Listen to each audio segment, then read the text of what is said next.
Thank you for attending this breakout session. This session is filled with powerful information to help improve your health and empower you. Radio Free 102.3 KJLH. We are you. Hello, and welcome to KJLH's 21st Annual Women's Health Expo. I'm Cameron Green from the Radio Free Top 23 Countdown and Spread the Word. And I'm thrilled to be joined by a panel of bosses. Yes, I said bosses, as we talk about entrepreneurship. So if you're thinking about owning, partnering, or even just curious about imagining your own business, you're in the right place. Let's meet these powerful women. Oh, I'm really excited about this. And they're beautiful. Angela Gibson Shaw is the president of the Greater Los Angeles African American Chamber of Commerce, otherwise known as Glac. Constance Anderson is the president of the Center by Linda Street. Robin Billups is the president of the Billups Group. And Karen Lokay is joining us as the Assistant Auditor and Controller, CIO of the Los Angeles County. And that is a big deal. So we're going to learn about each and every one of these lovely ladies, what they're doing, and the great advice that they have for you as you're thinking through navigating, starting, being a part of, staff, whatever it is about business. Let's talk about it. So, ladies, as I actually call your name and you introduce yourselves, please share a bit about your role. And please answer this question, if you will. What motivates me? Let's begin with Robin Billups. Hi, Robin. Hi, good day. Hey, it's Robin Billups, the connector. I didn't select president, CEO, founder because I do like to make connections. I have a consulting practice, and what motivates me is life. You know, making sure that my journey, my walk in life is reflective of the spirit and the stripes that I have on my back and what folks paid ahead for me to be able to walk on. And so again, what motivates me is to make sure that I leave a legacy and that I treat people the way they wish to be treated and that I truly live in the spirit of what thus says the Lord. Thank you. Angela. Hi, good morning again, and thank you for having me. Again, Angela Gibson Shaw, president of Glac. We are a membership association, Chamber of Commerce, dedicated to the growth and development of Black-owned businesses in the greater Los Angeles area. What motivates me? I would say purpose and intention. I really am committed to the service of uplifting our African American community, and I really am having a great time focusing on entrepreneurship. Thanks. Thank you, Angela. Karen, you're up next. Hi, Karen. Hey, good morning. I'm really happy to join everyone today here on the panel. So I work for Los Angeles County, the Auditor Controller's Office, and I am their Chief Information Officer with over 40 years of civil service experience. And I really consider myself a servant leader and a lifer within LA County. So I would say that what motivates me is building relationships, having those strong relationships, and I'll speak later about what it is I'm working on next, but really having really strong relationships with other women in what they're doing within technology, and making sure that we're providing something down the road for the next generation. Thank you so much. And last but certainly not least, Constance. Good morning, everyone. Thank you for having me. Constance Anderson, president of the Center by Industry. The Center by Industry is a 501c3 nonprofit designed to meet entrepreneurs where they are. Our focus is making sure that women, veterans, and other underserved, underbanked, or small businesses have access to resources and services to take their business to the next level. Thank you so much. All right, ladies, let's dive in. So what are some of the obstacles and barriers that Black women entrepreneurs face today? And Karen, from your lens, thinking about just working in the workforce, what are some obstacles and challenges? How do we move forward when everyone is telling us that our ideas won't work? And you've probably heard that. I know I've heard that. But as I led with the question of what motivates you, you all are prime examples that you can rise above and you can follow your dream and keep things moving. But what are some of those obstacles and barriers that you think Black women are facing? Angela, let's begin with you. Yeah, there are a number of obstacles and challenges, but there's also solutions too. So let's talk about some of the challenges. Of course, the number one for minority women-owned businesses is funding. And so I'm glad that Constance is here and she'll talk a little bit about that. There's also the sexism that takes place in the marketplace as you try to strive to be the best entrepreneur that you can be. Also, just the biases that you experience. You know, we have conversations about imposter syndrome and other things that affect just us being our best selves, that we can be a challenge for ourselves. The underestimating us as capable Black entrepreneur females, that is another challenges. And so there are a number of them, but I think those are probably my top few. Yeah. Yeah, no, I appreciate that. And Constance, you were working to, help folks unpack their dreams, right? Their visions, right? So what would you say that you're seeing as some of the obstacles and barriers that Black women, BIPOC women of color are facing? The first thing that I see most often is just having Black women, especially Black women that are married in a relationship, trying to balance their personal life with their business life. And so what I'd like to share with them typically is both of you need to be on board with this. It needs to be something that you go in together. Focusing on the end results. How can you make this business how can the business support you and your family? Meaning supporting you, this is a dream that you have. I want to help you to bring that dream to fruition. Secondly, that dream also needs to support your family. And even more so if it becomes part of the, shared income to support the family. So just a balance and making sure that they have the support, they ask for the support. We're here to help. There's a lot of help out there, but finding women just knowing that they can get the help without being looked down upon, asking for the help. So I pride myself in running an organization that is primarily supported by women.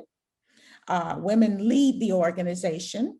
And I think having someone like us support them is also an influence in helping them to be successful. Yeah, thank you for that. Karen, you sit in the tech side of things, which I know that there's been some strong movements and initiatives in schools to help young people think about careers when it comes to science and technology. What would you say are some of the obstacles and barriers that Black women are facing as we think about not seeing our faces all the time in technical spaces?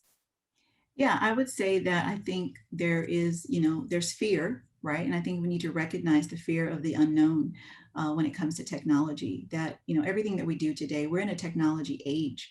And so we need to remove that fear for Black women, for Black young girls.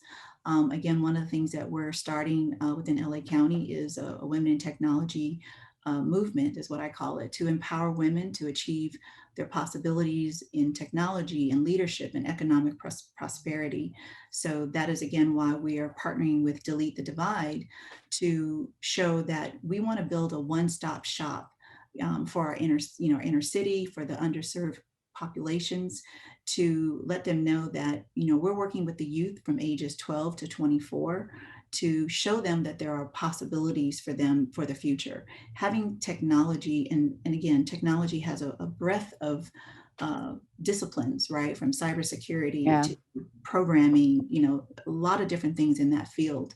Where folks could actually get some economic prosperity down the road so that they can help their families, right? And so we have that kind of work-life balance, and we have some capital that we can work with as they move into the future. I love that, especially now in this virtual space. And we're not quite sure how much longer we'll be working in this space. I'm sure there are tons of opportunities that we need to be encouraging our young people to pursue. Right. Robin, you refer to yourself as the connector. How do we move forward when everyone else is telling us that our ideas won't work? What do you think about some of those obstacles that Black women are facing, Black women entrepreneurs? I have a little bit of different take on a lot of things. One, everybody's an entrepreneur, whether you're working in corporate or you're working for someone or you have your own business. An entrepreneurial mindset says, I am going to go forward. I know that there are going to be challenges, there are going to be hurdles, but I have to beat back the self-doubt. I have to beat back the fear. I have to be willing to take a risk. And so what I try to do is work in my connecting with people. I try to work with them and help them understand that the Lord sent you here with everything that you need. So let's get it organized. Let's be strategic. And I think what tends to happen is people work in the tactical space, but they don't take the time to set up a plan, right? And then the other thing is too, women, we have the ability to coalesce with each other, right? And so we have to remind each other to be more positive when we do that coalescing. And in that, then I have this one word that I created called opinionation. Everybody has an opinion, but it really is their opinionation, which means they don't really mean anything. They're just want. Let them talk. Let them talk. You might learn something from it. But when they finish talking, know who you are. Know where you're trying to go. Be very strategic about your personal self, which means that you will be very strategic about your professional self. And then the one thing that kills me, that really, really kills me when I'm consulting with these folks is, well, this is my baby. No, this is your baby. This is a business. This is a business. You didn't carry this in your body, right? You use professional language, because if you practice that, when it's time for you to meet with someone who has a contractual opportunity, you're ready to speak their language. So I'm very much into practicing, making it a habit, because if you practice, it becomes a habit. Once it becomes a habit, it becomes a natural part of you. And then I just think that stop taking stuff personal. Just stop taking it personal. This is a professional environment. Let's stay in the professional realm. And even if you take it personal, have your 2 or 3 people that you go to that you can vent, and they're going to snap you out of it, Yeah. And get you back on track. I always tell people, don't let folks drag you into their lane. Stay in your lane. That way you can better manage the situation. But if you get drugged into somebody else's lane, now they're in charge. Yeah. Accountability partners are so important, No right? question. Yeah. Yeah, Angela, I see you nodding over there. And I know you're, at your organization, you're really working to help the growth and development of Black-owned businesses. A recent Forbes article talked about how women entrepreneurs are critical to economic growth. Why do you feel, Angela, that's critical, that society embrace and support women? And even in your leadership role, the pipeline, that's also been a big conversation, right? Lack of Black leadership pipeline, and you being the president there. What would you say, how we can be support systems to female business owners in our lives? Well, I think that we really are the pipeline for our community. Black women come to the table with a very special lens. The decisions that they make not only will impact them, but it also impacts the community, which is maybe a little different take than a male might have on the decisions, and also in the workplace. And so in addition to training our entrepreneurs at Glac, we know that when you come to the table, you're great at whatever it is you make or bake. But what we want to do is make sure that you've got a grasp of the business fundamentals. Yeah. Do you know how to have access to capital? Do you have a relationship with a banker? Have you taken a course on marketing? Are you aware of the different social media platforms and how to use them to increase your revenue? Don't forget about your back office skills. Your paperwork, your accounting, your tax preparation, revenues and losses, expenses. You've got to have a grasp of that. So when that big moment comes, you'll be ready and not lose your savings, your revenue. And then you want to understand contracts and RFPs. So we teach all those kinds of classes at Glac, as well as creating mentoring situations. I think that's so very, very important for women, that you have a safe space where you can come and talk to women like-minded. I think it's important that whatever industry you're in, you find your tribe, people that are in the similar industry. And then most importantly, I think for us, we've got to learn is more self-care. We've got to schedule that, just like we schedule the rest of the world that we carry on our shoulders, and our family and our community. We have to schedule our own self-care. And so I think those are some of the most important things that I would like to leave you with. I appreciate that. And thank you for lifting up the concept of self-care. And that is so important that we make note of that. And that self-care doesn't always look like what we think it does. It's simply sometimes doing the things that help us take care of ourselves and check check off our to-do list, right? Mhm. So that's important also. Exactly. And Constance, you at the Center by Lindustry, you're dealing with small businesses, right? And empowering them and offering resources. So as a resource provider, how do you think we can be in a support system to female business owners in our lives? How can we best embrace them? And what do you think is critical that society think about when embracing and supporting women? First of all, I'd like to say that most women don't realize that they have a support mechanism out there. We're so accustomed to doing things on our own. I mean, I could say that because I'm an only child and I'm always on my own. That's the way I look at things. What I've learned, though, is that if we make the resources available, and I happen to be working with a group right now that is supporting that effort, coming together as a collaborative, making sure that small businesses understand and know where to go to get support. For women, like I said, we like to do things on our own, but I'd like to say my philosophy has been and proven by the number of women that we've worked with just in the time that I've been with the center, is that if I can touch them or speak to them, I can keep them. And I think if we spread that around, just make ourselves more available to them, it's a simple task and maybe not so simple, especially in the virtual world that we're in right now. But I think that women just need to know that there are support mechanisms out there just for them. Me being a woman at the head of an organization like the one that I am at right now means that my first focus, regardless as to what the men say out there, my first focus is going to help the female entrepreneurs out there to make sure that they have the support. The other thing I'd like to say is the women on this call, at least more than half of them, we're already collaborating and working together to bring things to underserved, underbanked. Yes, that means more than just women, but we're women. So we're always going to be first. And I don't say that to appear that we don't support men. We do. But men have always gotten a focus. Now it's time for us to focus on the other half, which is the females. So if it comes to money, if it comes to having access to capital, thank you, Angela, for mentioning that. I'm creating right now with my team 2 loan programs that are outside of the traditional box that are going to help women and underserved and the underbanked to have access to funding and building capability and capacity to take on those contracts that Robin worked so hard in. The idea is we can help them to create revenue outside of the normal stream of where you would earn a living or make money in your business. So if we can sort of change the process, the thought process of I've got to sell this product in order to pay my bills. Mm-hmm. I want to see them get certified, sell those products to the County of Los Angeles, the Metrolink, any other transportation, any other AT&T, Verizon. I want to make sure that they're in an environment that says, if I can just complete this RFP, if I can just get certified, then I can continue to make money for my business. And I'm all into this revenue and certification piece right now, so I may end up mentioning it more than once, but it's sort of a secret. It's like, it's such a great way for our small businesses to generate revenue.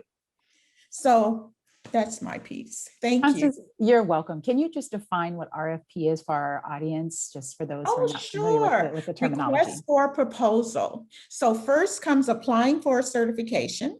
Once you get approved for a certification, hopefully you're going to get an opportunity to complete a request for a proposal. Then you're going to look at the ladies on this call, and we're going to help you to get that $1 million contract.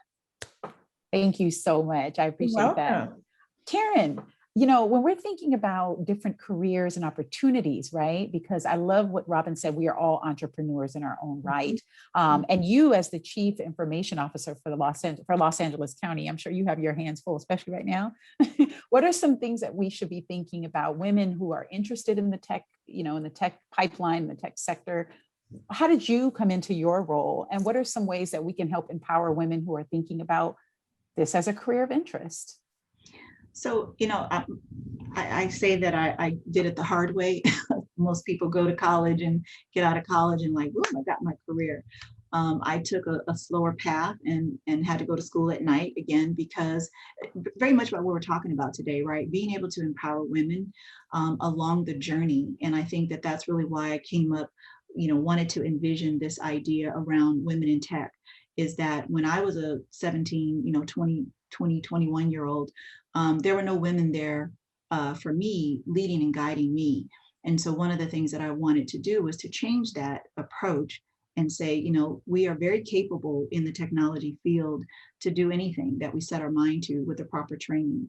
And so bringing, more technology training, bringing, like I said, having mentoring, looking at all of these different things where we can, each one, reaches one and teaches one.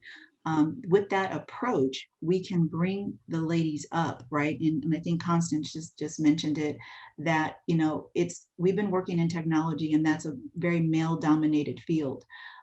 What I want to do is make sure that we're bringing the women up to have that equity, right? There's so much today being talked around diversity and equity, and certainly in the underserved population. So we want to reach back into the community and work with those middle school kids and high school kids to say, you can do it, because they end up being feeder staff members into LA County as they, start to look for their jobs and look for their careers.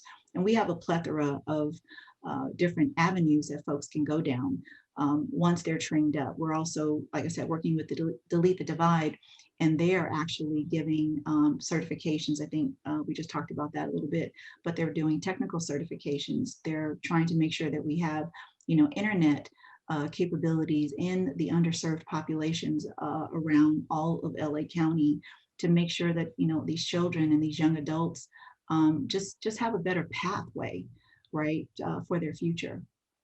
I love that, because oftentimes we don't think about technology, right? And there are so many opportunities, which I'm very appreciative of all the initiatives at the county that you mentioned that are being created. And then the ladies on this call, that things that you've offered up, because we don't often think about that. And I think it's time to encourage our young people and women that you can dream in any way possible. Speaking of imagining, Robin, I wanted to ask you working with nationally with different entrepreneurs, what advice do you have for the ladies that are listening to this recording, this panel, about starting their own business? What if they're talking to themselves and saying, I have this idea, I don't know how to curate it. How can I differentiate myself? What would you say to them?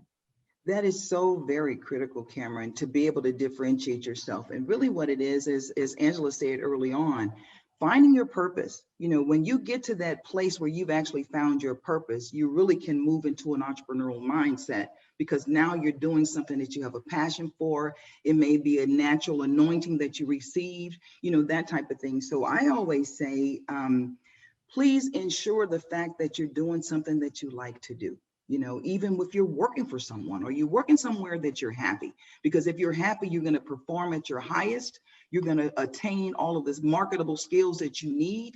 I came here with a journalism degree, expecting to get into public relations. Wow. Ended up as a management trainee in the banking industry because the color of my skin would not allow them to hire me. And once I did that training, and I spent probably 25 of my 30 years in lending. And the lending you're a storyteller. There's a beginning, a middle, and an end. So when you find what you love to do, you are happy, you can get paid, learn how to ask for your money. Understand what your brand is and what your value is, and use these tools. There are so many resources out here now, and especially because we're in this virtual space, you don't have to leave home. When you put your kids to bed, after you cook dinner and you put your kids to bed, make sure you save some time for your own professional, personal development. And I tell people, business owners, don't just work in your business, work on your business. And part of that is making sure that everyone that you hire is marketing and business development. My pastor always said that, the Lord gives the vision to one person, and everybody else's job is to capture that vision. And people will capture your vision when you are passionate about it, and when you are walking in your purpose, and when you want to be of service. I always say to obtain marketable skills. Don't chase the money, chase the skill set. Because if you chase the skills, then you know how to negotiate for your money. You know how to ask for your money, be it as an employee or a contractor. You know, again, I was blessed to have grown up in the banking industry in a time when women were not allowed to be in commercial real estate. It used to be called major loans. And I actually took a pay cut and a title cut in order to get into the commercial loan space. And from that, I grew, I totally grew. And that's why I built this entrepreneurial mindset even further. And then with that, took those same skills and created a supplier diversity position where I literally had to Google the word. I didn't know what supplier diversity was, but that's something that I can do. And I think that finally, I call no's and I call failures or non-success lesson blessing experiences. You're going to learn a lesson, you're going to receive a blessing, you're going to shake yourself off and say, okay, now I know what to do. Now I know what not to do, and now I know what to do. And please, listeners, please understand that the resources that Glac is offering, the resources that the center is offering, the resources that Karen is talking about, the resources that I have to offer, the resources that KJLH is offering, they're out there. And 90.99% of this stuff is free. And I don't say it's free, it's your tax dollars at work. So you're using some of your tax dollars to move the needle for yourself and for your family. Very well said. I appreciate that, Robin. Same question, Angela. You know, how, given when you think about your level of success and what you've reached, I know you're still climbing, but you're definitely a leader in our community, as well as these other ladies on the call. You're very welcome. When we think about what advice we have for the women listening to this this panel, what would you say? What would you tell them? How should they differentiate themselves? How have you been able to achieve success by differentiating yourself? So my mantra is the 3 Ps. Be passionate. You've got to understand your why. And you've got to wake up every day, whether you're on the upside or the downside of your business. You still have to be passionate. Be passionate about the downside. I got to get through this. I got to tackle this. I got to resolve this issue. And then be passionate about the upside. Ooh, yeah, I slayed it. Ooh, yeah, we're making it happen. I'm making money. We're getting paid. Be passionate. Otherwise, everybody's going to see it and it's not going to work. And you're going to have an even more difficult time being successful. The second P is be professional. When you hear people say, oh, what does she do? She's a pro golfer. She's a pro tennis player. He's a pro basketball. He plays pro football. It's not amateur, it's pro. It's the big leagues. That's because they spend a lot of time honing their skills. Be professional, hone your skills, take the time, do the work, put in the grit, and be professional. And then the third P is just be prepared. Know your stuff all across the board. Be ready. Always stay attentive. And so that's really kind of how I guide myself through being here day to day. And that's what I'd like to share with the listeners and attendees today. I love that. That is, say them one more time, the 3 Ps. Be passionate. Passionate. Be professional. Professional. And be prepared. And be prepared. Wow. For whatever life, yeah. That's life 101, right? Right. That's life 101. Constance, same question for you, Constance. You know, what advice do you have for some of the women listening, and that question about how can I differentiate myself? What should women be thinking about, especially as they get ready to come to, you know, if they're thinking about opening that business? Well, I don't know that I can add a lot to what Karen and Robin just said. I mean, my thing is the passion. So I'm always thinking passion, preparedness, persistence. And years ago, my boss told me at a young age, very young age, that I was very persistent. He said, you're just persistent. What I wanted, I went out and I made it happen. So I'm going to say to the women out there, if you have a desire, if you have a craft, if you'd like to see that come to fruition to the point where you think you can make a living, or maybe it's a hobby. Although I will say, I really don't like hobbies in my office. I want you to come to me thinking that this is something that you're really going to make work. So I probably shouldn't have said that word because I'm sure a lot of people heard it. But the bottom line is, if you're serious about operating a business, my office is open. I've grown a tremendous team, a team that sometimes I sit back and I look at the org chart and I'm like, oh my God, the diversity from my team, the number of people on the team. And I tell them, if you don't have the passion, if you're not going to handhold, then you can't work with me. And I say with me because we're a team. A team to help bring those business owners to the next level, a team to help the aspiring business owners to get to that next level. So passion, I love it. Passion, you can't do it. I feel the same way about passion. If you're passionate about something, it's not a job anymore. It's a way of life. And I'm extremely passionate to the point I almost say that to my own demise, but the passion is still there. I wake up every day grateful and honored to do the things that I do. And just so you guys know, I sent an email, a text or chat to one of our co-speakers, and she mentioned youth. I have always wanted to start a youth entrepreneurial program. And so, Karen, Got it. you girl, it's on you. I love this. Time. I have no time, but I will make the time. And then we want to bring in some serious young people to take them from the tech piece to actually knowing that there is an opportunity for them to start a business. Yeah. That's all we can do is make it visible to them. So it becomes a way of thinking. Do I want to work for a corporation, or do I want to put my skill set to something that I feel really passionate and grateful for, and so forth? Sorry, I took so long. No, I love it. Thank you. This is all gold. Karen, we're talking about resources and support. You know, what resources and support do you think are imperative for folks to know about how technology can help their business? I mean, you got a big role there. So how do you see yourself fitting into this conversation around development of businesses? So, and again, I would just say that, you know, what we're getting ready to do in launching this kind of one-stop portal, where we're going to have these business, we're actually connecting. I love what one of the other ladies said about being the connector. We're trying to connect the right resources. So technology resources, the big guys, the Googles, the Microsofts, you know, all those folks who help to make corporate run. We are trying to bring that to the underserved populations of LA County.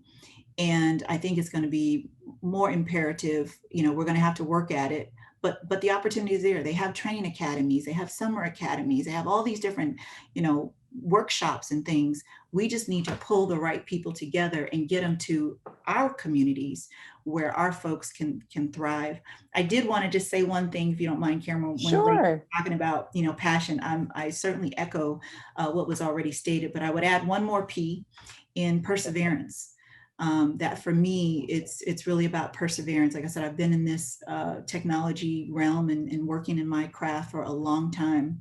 And it's really about perseverance for me. The passion, absolutely, to me, like I tell people, if you go into it with the passion and you wake up every day, it's not a job, right? It's something fun, you enjoy it. So it doesn't become a job if you're passionate about it. But I would add the perseverance, and certainly being bold to just step out on that, you know, step out with faith, right? And say it can be done.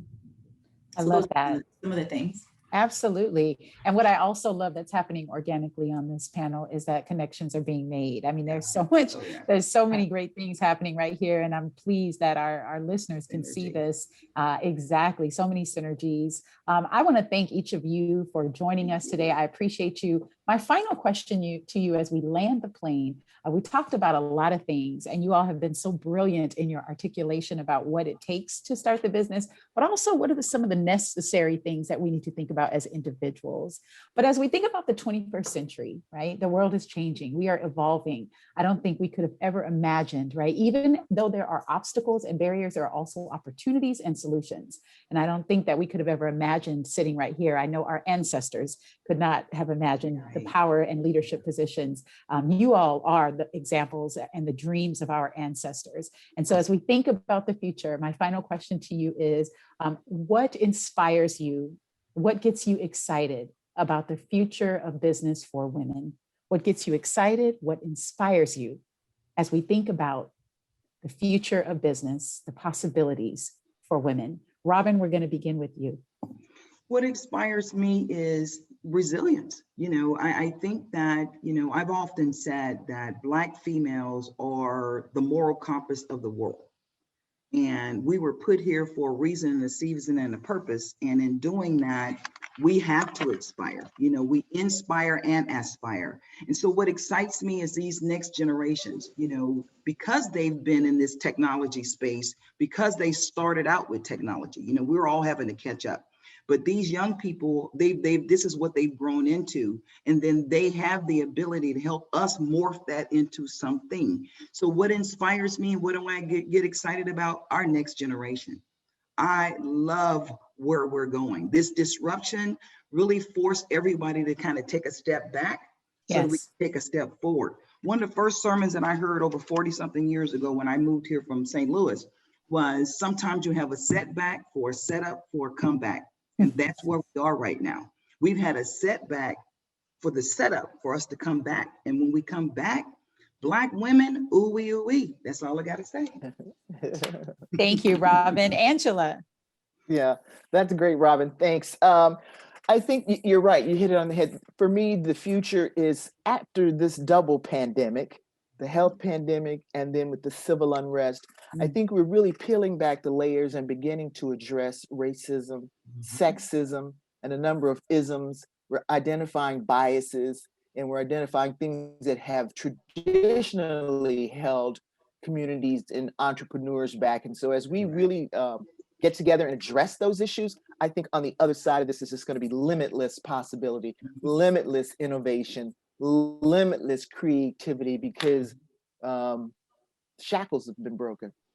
Yes. Indeed. Thank you. Constance. For me, this might sound a little selfish, and I would just say what inspires me is continuing to create opportunities for women that allow me to feel gratified helping them. The other thing that I would like to say is that we need to, I forget the way it goes, I'm horrible at phrases, but it's like, if you're in business, bring another woman along with you. Be a mentor for another person. It's like mentorship is sort of like the business advising that we provide. But if it's someone that you know, like a Karen or a Cynthia or any of you ladies, if we take someone along, then they'll take someone along, and then we just create a village. And I do believe it takes a village. So I'm not sure if I'm getting all passionate again, but I'm not sure if that makes a whole lot of sense. It does. It does. All right. Thank you. Thank you. And Karen, your last, final thoughts around that. So I think I would just say I was listening to, I think it was Angela talking about her mantra. So my mantra is lead, follow, or get out of the way. And I have led my life that way for a very long time. And so I would just say that, what inspires me with all of the things that all the ladies have said here on the panel today is really the action, right? I love what Angela said about, like I said, all the different civil unrest and the racism and just so many things that we're being hit with. I believe that what COVID has allowed us to do is to have reflection. And I think that out of that reflection is going to come the action. And I think that each of us has a responsibility to that action. And so what steps are we going to take next? It remains to be seen, but I have a lot of high hopes, certainly for our younger generation. But I think, many of us on this panel, or all of us on this panel, we are all responsible to take action. So whatever we think that is for our particular lane, we need to be about it.